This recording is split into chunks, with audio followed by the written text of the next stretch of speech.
ভৌগোলিক অবস্থানগত কারণে বাংলাদেশে কখনোই রোজা খুব বড় বা খুব ছোট হয় না। এদিকে এবছর সবচেয়ে দীর্ঘ রোজা গ্রিনল্যান্ডে আর সবচেয়ে ছোট চিলিতে।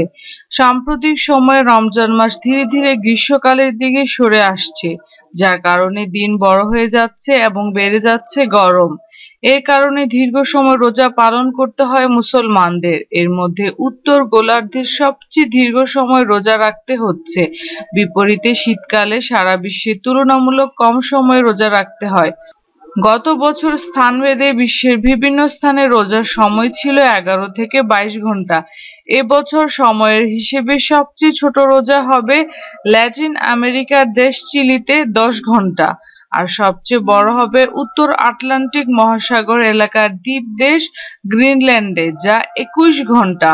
সূর্যোদয় ও সূর্যাস্তের সময় প্রতিদিন কিছুটা পরিবর্তন হওয়ায় এবার রমজান মাসের শেষের দিকে অনেক দেশে দিন আরো বড় হবে, আবার অনেক দেশে দিন অনেক ছোট হবে। যদি আমাদের ভিডিওটি ভালো লাগে তাহলে অবশ্যই লাইক ও কমেন্টস করার জন্য অনুরোধ রইল। ধন্যবাদ।